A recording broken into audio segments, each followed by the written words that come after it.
असम के सीएम हिमंता बिस्वा शर्मा ने कहा कि अगर राहुल गांधी पाकिस्तान में चुनाव लड़ेंगे तो बड़े मार्जिन से जीतेंगे और हम हाथ खड़े कर लेंगे। 1 मिनट में पूरी खबर आपको बताते हैं। लोकसभा चुनाव 2024 में अब पाकिस्तान की एंट्री हो चुकी है। पाकिस्तान के पूर्व मंत्री चौधरी फवाद हुसैन ने कांग्रेस नेता राहुल गांधी की तारीफ की, जिसके बाद बीजेपी कांग्रेस पर हमलावर है। इसी क्रम में असम के मुख्यमंत्री हिमंता बिस्वा शर्मा ने राहुल गांधी पर तंज कसते हुए कहा कि पाकिस्तान में राहुल गांधी काफी पॉपुलर है। पाकिस्तान में राहुल जरूर चुनाव जीतेंगे, लेकिन भारत में कभी नहीं जीत सकते। पाकिस्तान में राहुल गांधी बहुत ज्यादा पॉपुलर है और पाकिस्तान में अगर चुनाव होता है और राहुल गांधी चुनाव में खड़ा होता है तो राहुल गांधी बहुत ज्यादा वोट से जीतेगा, इसमें कोई डाउट नहीं है। गौरतलब है कि राहुल गांधी द्वारा 2 संसदीय सीटों वायनाड और रायबरेली से चुनाव लड़ रहे हैं। राहुल गांधी ने शुक्रवार को रायबरेली से अपना नामांकन पत्र दाखिल कर दिया है। इस पर हिमंता बिस्वा शर्मा ने कहा कि इनका यहाँ कुछ नहीं होने वाला है। इंडिया में सिर्फ मोदी की ही बल्ले बल्ले है। Bureau report, Republic Bharat. और मध्य प्रदेश के कांग्रेस प्रदेश अध्यक्ष जीतू पटवारी ने इमरती देवी को लेकर विवादित बयान दिया था, जिसके बाद उनकी मुश्किलें बढ़ती हुई नजर आ रही हैं, क्योंकि इमरती देवी ने एफआईआर दर्ज करा दी है। एक रिपोर्ट आपको दिखाते हैं 1 मिनट की। मध्य प्रदेश में कांग्रेस प्रदेश अध्यक्ष जीतू पटवारी पर गिरफ्तारी की तलवार लटक रही है। एमपी में पूर्व मंत्री इमरती देवी पर विवादित बयान मामले में उन पर केस दर्ज हो गया है। इमरती देवी ने ग्वालियर में पटवारी के खिलाफ मामला दर्ज कराया है। एफआईआर के बाद प्रदेश में सियासी माहौल गरमाया हुआ है। बहुत बड़ा अपमान उन्होंने किया है हमारा, तो मैं तो ये समझती हूँ भगवान उनको सद्बुद्धि दे। जितने बचे हैं वैसे तो सफाई हो गई है और होने जा रही है, पूरी की पूरी कांग्रेस समाप्त हो जाएगी। जीतू पटवारी के इस विवादित बयान के बाद उनके खिलाफ SC/ST एक्ट के तहत मामला दर्ज किया गया है। मामला गरमाया तो जीतू पटवारी ने अपने एक्स हैंडल पर सफाई देते हुए इमरती देवी को अपनी मां बहन जैसा बताया। उन्होंने कहा बयान को तोड़ मरोड़ कर गलत संदर्भ में पेश किया गया है। उन्होंने अपने बयान पर माफी भी मांग ली है। बता दें कि इस मामले में जीतू पटवारी गिरफ्तार हो सकते हैं। दरअसल SC/ST एक्ट में जमानत मिलना मुश्किल होता है। Bureau report, Republic Bharat.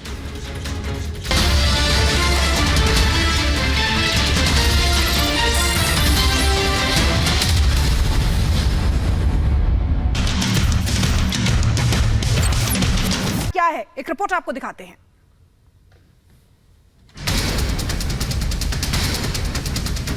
केंद्रीय गृह मंत्री अमित शाह के एडिटेड वीडियो मामले में दिल्ली पुलिस का एक्शन शुरू हो गया है।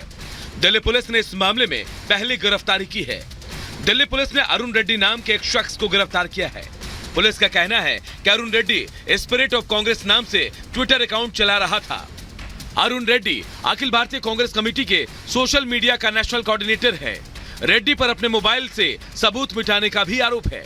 ऐसे में उसके मोबाइल फोन को भी फॉरेंसिक जांच के लिए भेजा जा रहा है। अरुण रेड्डी को दिल्ली से गिरफ्तार किया गया है। अरुण रेड्डी को आज कोर्ट में पेश किया जाएगा। दिल्ली पुलिस कोर्ट में ही अमित शाह के एडिटेड वीडियो मामले में अरुण रेड्डी के रोल को लेकर खुलासा भी करेगी। साथ ही दिल्ली पुलिस अरुण रेड्डी की कस्टडी की भी मांग कर सकती है।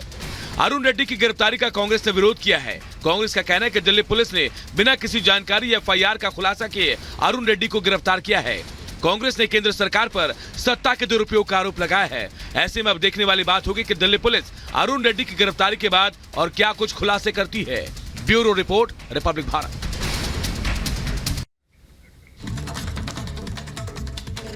और बात एक सियासी बयानबाजी से जुड़ी हुई बड़ी खबर। जी हां, बड़ी खबर। असदुद्दीन ओवैसी ने प्रधानमंत्री नरेंद्र मोदी की तुलना हिटलर से की है और बताया कि भारत में मुसलमानों की स्थिति यहूदियों के समान हो गई। जब हिटलर था उस समय मुसलमान जो थे उनकी हालत जो थी, यहूदियों की हालत बेहद खराब थी। और अब प्रधानमंत्री नरेंद्र मोदी की तुलना असदुद्दीन ओवैसी ने हिटलर से की है। ये बड़ी खबर आपको बता रहे हैं। असदुद्दीन ओवैसी लगातार ऐसे बयान देते रहते हैं और एक बार फिर ऐसे बयान देकर प्रधानमंत्री की तुलना की है हिटलर से। और सीधे ग्राउंड जीरो पर चलेंगे। हमारी सहयोगी सृष्टि हमारे साथ जुड़ी हुई है, उनके पास जाना चाहेंगे। सृष्टि, देखिए लगातार प्रधानमंत्री नरेंद्र मोदी की इसी तरीके से उनका अपमान किया जा रहा है और ये सिर्फ पीएम मोदी के लिए नहीं है बल्कि प्रधानमंत्री खुद एक गरिमामय पद है। सोच समझ के बोलना चाहिए। बिल्कुल शिखा, देखिए जैसे जैसे चुनावी पारा आगे बढ़ रहा है, फेजेस आगे बढ़ रहे हैं, वैसे वैसे आप देखिए कि सियासी बयानबाजी जो है वो लगातार आगे बढ़ती हुई दिखाई दे रही है। और अगर ओवैसी की बात करें तो पहली बार नहीं है कि जब पिछले कुछ दिनों के भीतर उन्होंने प्रधानमंत्री नरेंद्र मोदी पर तल्ख टिप्पणी की है, बल्कि ये दूसरी तीसरी बार है जब उन्होंने प्रधानमंत्री की तुलना हिटलर से की है। उनका जो राज रहा है पिछले 10 सालों का, उसकी तुलना उन्होंने तानाशाही से की है। और प्रधानमंत्री लगातार इस बात का जिक्र इस कैंपेनिंग में करते आए हैं कि मोदी की गारंटी किसी भी कार्य को पूरा करने की गारंटी है। लेकिन ओवैसी ने इस पर भी तंज कसा था और साफ कहा था कि मोदी सिर्फ और सिर्फ नफरत की गारंटी दे सकते हैं, वो सिर्फ और सिर्फ लोगों को बांटने की गारंटी दे सकते हैं और कुछ नहीं कर सकते हैं। ये तमाम बड़ी जो टिप्पणियां हैं वो ओवैसी की तरफ से की गई थी। वहीं दूसरी ओर बीजेपी की अगर बात करें तो बीजेपी इस बात को लेकर पलटवार करती हुई नजर आ रही है और वो ये कह रही है कि ये बौखलाहट है असदुद्दीन ओवैसी की, जो वो अपने ही गढ़ में, अपने ही घर में इस बार उनको लग रहा है कि उनकी जो बुनियाद है वो पूरी तरीके से खिसकती हुई नजर आ रही है। क्योंकि बीजेपी ने हैदराबाद से माधवी लता को मैदान में उतारा है, जो बढ़ चढ़ के लोगों के बीच में जा रही हैं और जीत का दावा ठोक रही हैं। तो बीजेपी पलटवार करते हुए सीधे तौर पर ये कह रही है कि इनको कहीं ना कहीं अपनी हार का जो डर है वो सता रहा है कि अपने ही घर में इस बार ओवैसी मुखी खाने वाले हैं, जिसकी वजह से वो प्रधानमंत्री नरेंद्र मोदी को लेकर लगातार इस तरीके की बिल्कुल सृष्टि, और ये पहली बार नहीं है, इससे पहले भी भड़काऊ भाईजान यानी ओवैसी ने कई बार प्रधानमंत्री पर निशाना साधा और शायद इस बार उनको अपनी जमीन खिसकती नजर आ रही है, इसलिए हिटलर शब्द का इस्तेमाल कर रहे हैं। बहुत बहुत शुक्रिया आपका हमसे जुड़ने के लिए, बातचीत करने के लिए। तो देखिए जैसे जैसे चुनाव की तारीख नजदीक आ रही है वैसे वैसे सियासी बयानबाजी शुरू हो गई है और अब दायरा भी बढ़ रहा है, मर्यादाओं को तोड़ा जा रहा है। असदुद्दीन ओवैसी ने प्रधानमंत्री की तुलना हिटलर से की और कहा कि उस वक्त जब हिटलर था तब यहूदियों की जो हालत थी वही हालत इस वक्त भारत में मुसलमानों की है। रिपोर्ट दिखाते हैं आप सब। हिटलर के जमाने में जो यहूदियों से जो हरकतें होती थी, अब प्राइम मिनिस्टर अब उस ट्रैक पर आ चुके हैं। भड़काना, बहकाना और चिल्लाना, यही इन भड़काऊ भाईजान का काम बन चुका है। लोकसभा चुनाव के तीसरे चरण का रण 7 मई को है, लेकिन उत्तर से लेकर दक्षिण और पूरब से लेकर पश्चिम तक सियासी पारा हाई है। सियासी वार पलटवार बेहद तेज है और इन सब के बीच एक चेहरा है जो लगातार अपनी भड़काऊ बयानबाजी से सियासत का तापमान गर्म किए हुए है। नाम है असदुद्दीन ओवैसी। मुस्लिम सियासत के मशहूर चेहरे और AIMIM प्रमुख असदुद्दीन ओवैसी किसी न किसी तरह से सुर्खियां बटोरने का जरिया ढूंढ लेते हैं और अब की बार ओवैसी ने प्रधानमंत्री मोदी पर ही विवादित टिप्पणी कर दी। अपने मुसलमान भड़काऊ प्लान के इरादे से ओवैसी ने पीएम मोदी की तुलना हिटलर से की। ओवैसी ने बयान दिया कि हिटलर जैसा बर्ताव पीएम कर रहे हैं और ओवैसी ने मुस्लिमों को फिर डराया है। ओवैसी ने कहा कि मुस्लिमों की हालत यहूदियों की तरह है और बीजेपी के 400 पार का मतलब संविधान खतरे में है।